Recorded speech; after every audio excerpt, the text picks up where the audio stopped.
Are you ready to unlock the future of AI in just 10 minutes? Well, introducing Google Gemini 2.0, the next powerhouse that is changing the way we work, the way we create, and the way we think. So whether you're a creator, a coder, or just curious about AI, I'm going to be explaining all of the amazing things about this tool in today's video, and we're going to be going over exactly why this is the next tool that you need to add to your toolbox. I'm going to be walking you through everything that you need to know so that you can master this tool in no time. But without wasting any time, let's get into the PC. So as soon as you come over to the homepage of Google Gemini 2.0, you're going to notice that it looks pretty similar to ChatGPT. And that's basically because it is. It's basically exactly the same as ChatGPT, but just a little bit better. You see, both of them are AI language models, which means that they can take text, they can take any prompts that you give it, and it will basically answer you in the way that a human or an assistant would. So basically, both of them are your own personal virtual assistants. Google Gemini 2.0 does take it to the next level, and we're going to explain why. So as you can see, it is basically almost exactly the same as the way you are used to, which I personally think is a good thing.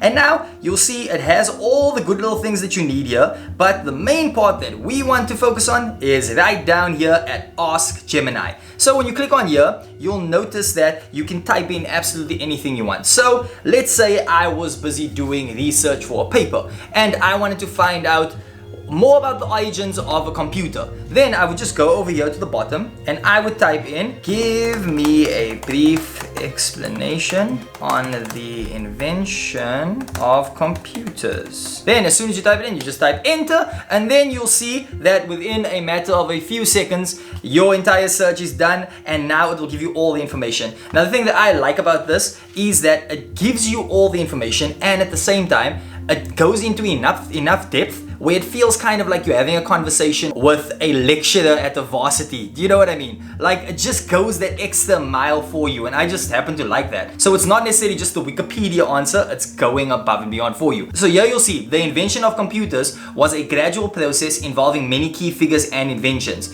Here's a brief overview. The early computing devices, and then it goes down here to the mechanical computers, and then it goes to electromechanical computers, and this and this and this and this. So it basically goes through every single little thing, and if I wanted to go into more information, all I have to simply do is go down to Ask Gemini. Then I could say, now can we focus on how computers evolved from the 90s to the 2000s. Then the cool part is, within a matter of seconds again, it's basically going to give you everything that you need. So here they're going through the rise of the internet and also the World Wide Web, which played a massive role in computers, and then going down. But you see here, the amazing thing that I happen to like is, like I said before, it's the fact that it goes into so much detail, and Gemini, it answers your stuff so quickly. So it makes the learning process a lot better. And one more thing that does make the learning process better is if you do this. So now when you go lower here, you can actually even do this. Give me some images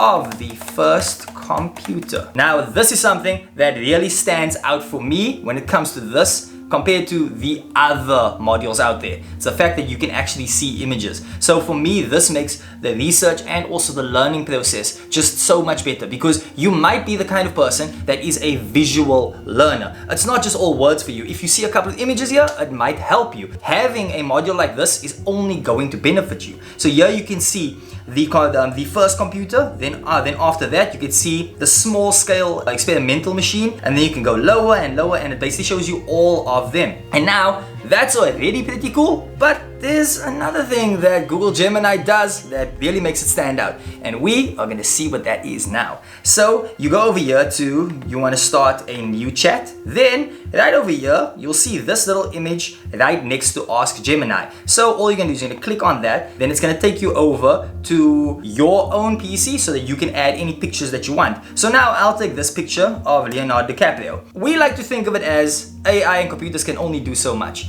This is an image, so let's see what it can do. So now we have the picture of Leonardo DiCaprio put at the bottom, and now I'm basically just going to ask it, what can you identify in this image? Then Google Gemini is going to do its best to kind of just break down anything that it can see in the picture, and once it's done, it's going to give you an image like this. So I can identify the following objects and public figures in this image: Leonardo DiCaprio as Calvin Candy, a wealthy plantation owner in the American South, a man in a white suit and a hat standing next to him. So this is basically every little piece of information about the movie Django Unchained. Now, I had no idea that it would actually be able to give that much information, and I am pretty happy that it can, because this is only the start of how it can read images. And I can promise you that as time goes on, Google Gemini is going to go to a whole nother level when it comes to reading images and also the type of information that it can give you. So there you have it, guys. That is everything that you need to know about Google Gemini 2.0. And I can guarantee you that more things is going to be coming to Gemini in the coming months. But don't you worry, because here at Zinho Media, we got you covered. So don't forget, guys, to give this video a like. Also subscribe to the channel for more amazing content like this. Give this video a comment just so that we can know exactly how you are feeling about Google Gemini, and also if there's any other topics that you want us to talk about. Guys, we will catch you on the next one.